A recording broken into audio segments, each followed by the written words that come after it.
dañ ko def pour tous les Sénégalais parce que bi ñu demee à l'écoute des Sénégalais traverser des milliers et des milliers de kilomètres des centaines de milliers de kilomètres braver tout ce qui est ardeur braver tout ce qui est chaleur ak lépp loo xam ne difficulté la ñu dem à l'écoute des Sénégalais déglu le monde du transport résultat yooyu nga xam moom lañ ci jëlee synthétiser ko moom moo nekk ci li nga xam moom lañ proposé ci point 7 bi nga xam ni moom lañ jagleel transport au niveau du programme. mais bi ngeen ko proposé ba pare est-ce que jox ngeen ko kilifa yi est-ce que jëlu leen ko woon téye ko ba nga xamante ne ñoom mënuñoo xam ne yéen jël ngeen. programme gëm sa bopp nekkul programme boo xam ni dañ ko denc wala dañ ko dugal ci tiroir c'est à la portée de tout le monde. Sénégalais yi ci boppam ñoo koy approprier parce que gis ngeen situation bi mu produire à la nuit du 7 au 8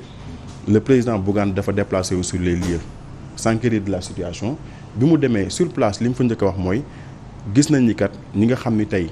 bilan bi ñu proposé mu nekk un bilan provisoire mi ngi changé mi ngi évoluer te loolu waroon nañ ko mën a xeex naka mooy dañuy proposer li nga xam mooy unité d'intervention médicalisée héliportée nga xam ne à chaque fois mu am genre drame yu mel nii dañuy mën a déployer rapidement sur le terrain jël ñi nga xam ne war nañ leen jël bu fekkee dañoo war a defal ay soins ñu defal leen ay soins bu fekkee dañ leen war a évacuer ñu évacuer leen daar donc situation boobu mu gis c'était indescriptible te gis nañu aussi am na ay manquements yoo xam war nañ ko souligner ci suñu wàllu transport. D'accord Georges tey ñu ne cette mesure mu entrée en vigueur aujourd'hui ce jeudi gis nañu ne que dans le milieu du transport ça rouspète ñu ngi bëgg sax ay manifestations pour décrier li nga xamante ne la ñu jëlee mesures yooyu teg ko ci seen kaw daar ñu ne transport de nuit bi nañ ko arrêté daar ñu ne porte bagage yi nañ ko arrêté est-ce qu'ils ont laissé le temps à ces derniers de se préparer. waaw xam nga conseil interministériel ñu ngi ko convoqué woon le lundi c'est-à-dire lendemain accident bi ñu convoqué en tout cas ay syndicalistes convoqué acteurs yu nekk ci transport bi ci 22 mesures yu ñu retenir woon mën naa wax ne tey à partir d'aujourd'hui 7 rek moom la ñuy appliqué tey. Première bi mooy bi nga cité noonu mooy à partir d'aujourd'hui 23 heures bu jot tey kenn amatul droit transporter d'une région à une autre. Jusqu'à 5 heures du matin boobu mooy benn bi. Deuxième bi mooy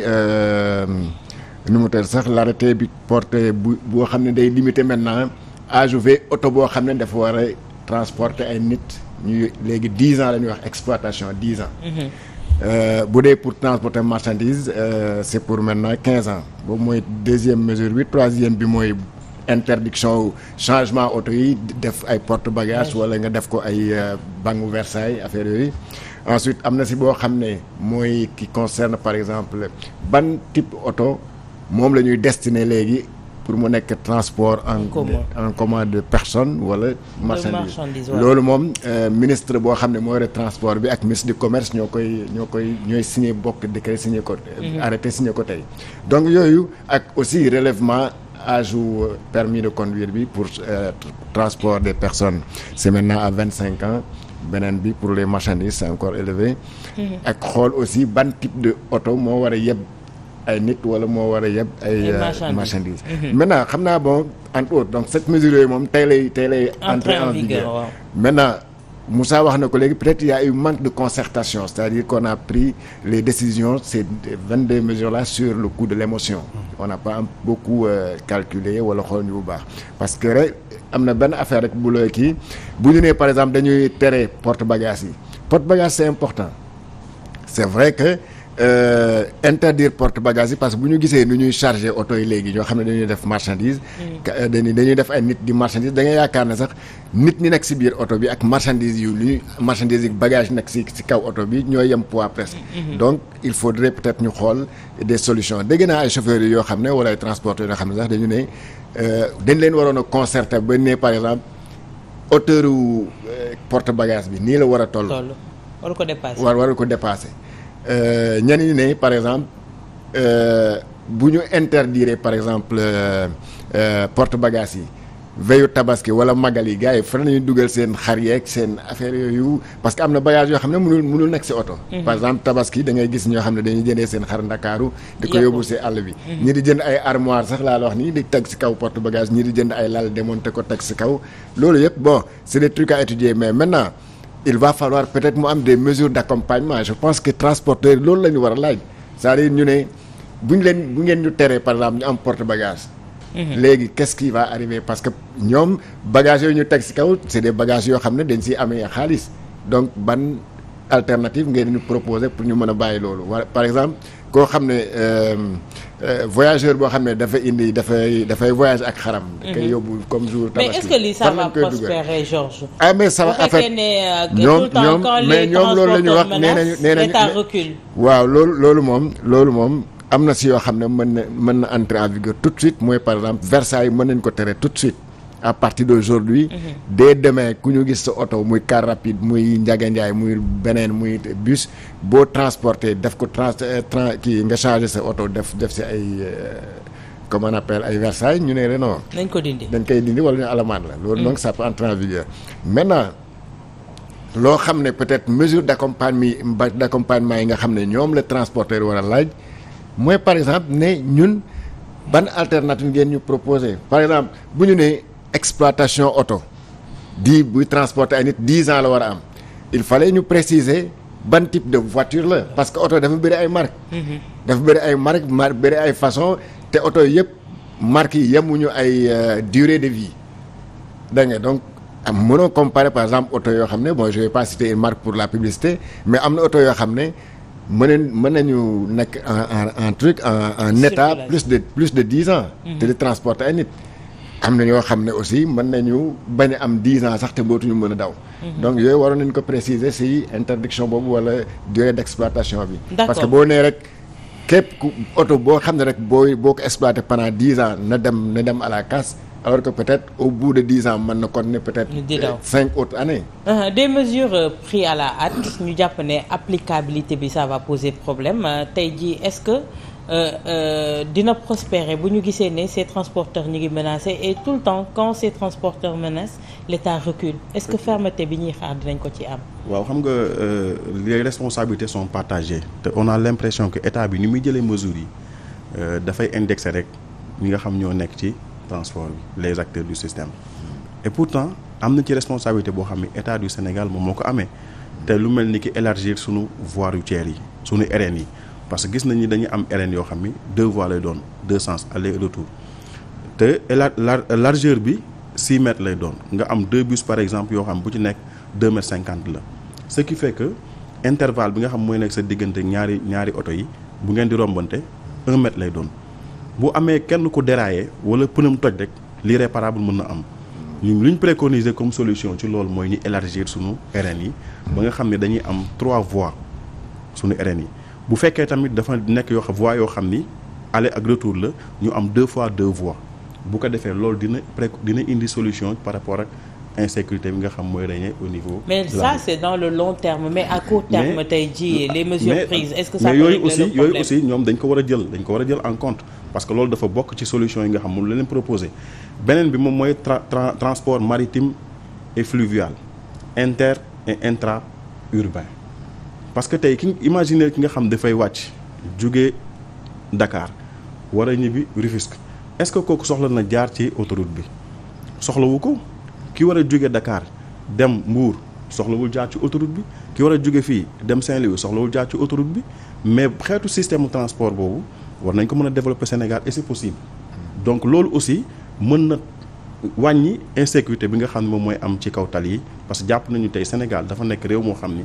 tout le monde converge vers les grandes villes te liy gën a waral loolu mooy le transport des biens des services et des personnes par exemple tey les produits agricoles bu ñu bayee waa Tamba bu ñu bayee ba pare pour ñu commercialiser ko la majeure partie des cultivateurs dañ lay convoyer seeni produits vers Dakar te loolu aussi pour ñu mën a am xeetu transport boo xam dañ koy sécuriser war nañ mën a am aussi des voies ferroviaires pourquoi pas Dakar Tamba. mais Moussa li ngay wax yëpp c'est des prévisions c'est dans le long terme mais li ngay wax nii c'est-à-dire les bateaux taxis Abdoulaye Wade proposé woon xam nga loolu aussi voilà Abdoulaye Wade proposé woon fekkoon ne l'État c'est une continuité bi ñu ñëwee fekkoon nañ fi dossier yooyu xam nga l'État aussi loolu mooy wane ni tey ku mel ni le gouvernement national Mansour Faye dafa lajj l'État c'est une continuité te da nga war di prévoir dans le long terme tey bu fekkoon yooyu mesures yooyu jëloon nañ ko à temps jàpp na ni xeetu accident yi am ou bien nombre de morts yi nga xam mooy am ci kaw tali bi dana wàññeeku considérablement mais tey bu ñu jël acteur du système bi rek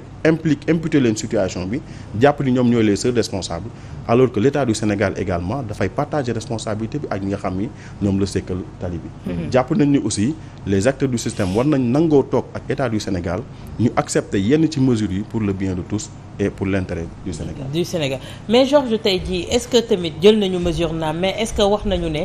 telle sanction pour les récalcitrants? Parce que c'est un ensemble qu'on devait mettre sur pied et le faire savoir aux acteurs. Exactement, c'est-à-dire que jël nañ mesures yi mais effectivement waroon nañu ne par exemple képp ku ñu gis par exemple dindiwoo sa porte bagage wala dindiwoo sa Versailles. lii moo la siy fekk. wala bu fekkee ne au-delà de 23 heures lii moo la si fekk. ñu ne ñu teg si ne aussi loolu waroon nañ ko wax. bu fekkee ne parce que loolu yëpp ça c'est des trucs matériels. mais waroon nañ si boole aussi le facteur humain qui consiste à dire que ñoo xam ne ñoo yore sécurité bi sur yoon yi. sur la route. mooy par exemple takk der yi. aussi boobu waroon nañ leen wutal seen point normal boo xam ne dañ leen ne képp koo xam ne dañ la jàpp si corruption chauffeur fekk la mu fekk ay porte bagage wala mu def surnom. waroo ko arrêté rek mu jox la xaw ma 2000 wala 5000 francs kon ne dem yoonam loolu waroon nañ ko si boole. mais boolu tis mais loolu nag rôle état la foofu laa d'accord ak Moussa quand il dit par exemple que Mansour waroon am daan yu ko si fekk parce que quand même accident bu toll nii mënul am chaque fois ñu ne c'est l'accident routier en tout cas le plus grave meurtrier au Sénégal. mosul am bu mel nii. waxoon nañ ko ci bateau Joola mu ne c'était l'accident maritime le plus catastrophique dans l'histoire du monde pour ne pas dire du Sénégal pour ne pas dire du monde entier parce que il ne faudrait pas être tout simplement je suis d'accord avec toi il faudrait pas tout simplement nga ne les acteurs mais les acteurs boo pointer les acteurs pointer auto yi rek dafa mel ni l'État n'a aucune responsabilité dans ce qui s'est passé ce qui n'est pas acceptable. C'est ça. L'État a une part de responsabilité. Effectivement. L'État est une continuité je rappelle que en 2017 jëloon nañu au moins 10 mesures. yoo xam ne boo xoolee mesures yooyu ñu ngi ci mesure 22 mesures yi. Tout à fait. L'État bu état bi defoon lu mu war a def kon mesures yooyu duñ ko ci booleet bi yoon dañ koy continuer peut-être di soot ay yeneen solution mais c'est parce que y a un laxisme l'État peut-être a laissé faire wala n'a pas eu de suivi foofu moom mooy kii bi mooy responsabilité état bi et dans une catastrophe comme celle-là il y a une chaîne de responsabilité boobu boo ko xoolee rek ci ministre des transports la lay ñëw. monsieur Mansour Faye. Malheureusement donc, pour moom demander sa démission c'est légitime. Bon oui c'est légitime quand même parce que boo jëlee le parallélisme des formes bu mu dalee fii l'ancien ministre de la santé monsieur Abdoulaye Diouf Sarr 11 bébé yu dee woon fële à Tivaouane dañ ko démettre. Effectivement. dañ ko demeet gars yi sénégalais yëpp ñu bëri dañu waxoon kii dañ ko war a demeet pourtant am na pourtant si am na ñoo xam ne ñoo nekkoon si wetu Abdoulaye Diouf Sarr ay ñoo xam dañ ne woon mais lui il n'a pas une part de responsabilité directe parce que yorul hôpital bi mais hôpital bi c'est sous sa responsabilité. Tout à fait. lu jaarul yoon sa hôpital bi moom lañ ko mën a imputer bii tamit Mansour naam dawlul oto mais il a une part de responsabilité parce que mesure yu mu wax nii yëpp yàggoon nañ fi. mais Diouf Sarr pour mu dem il a fallu que mu am pression ndax hôpital Magatte Lô njëkk na am. oui mais bien sûr il n'est pas parti donc il a fallu qu'il y ait beneen drame. mais bii aussi les gens sont en train de mettre la pression sur moi pour réclamer la démission de Mansour Faye malheureusement Mansour dafa gis que ne ay yëfu politique la. ñu koy réclame yëpp ay hommes politiques la ñoo xam ne dañu bëgg a soxlu ci biir affaire bi pour régler des comptes politiques moo tax mu ne man du ma démissionner mais xam na ne en âme et conscience qu'il a une part de responsabilité là-dedans pour ne pas dire boo demee tey Moussa brosse na ko un peu quand l'État ne fait pas les routes normalement parce que loolu c'est le secteur c'est le facteur environnement. Parce que boo waxee facteur humain mooy le comportement des chauffeurs le facteur matériel la vétusté des voitures ak comment on appelle encore là surcharge beeg yooyu. mais y a le facteur environnement. parce que tali yoo xam ne daanaka ay 6 mètres.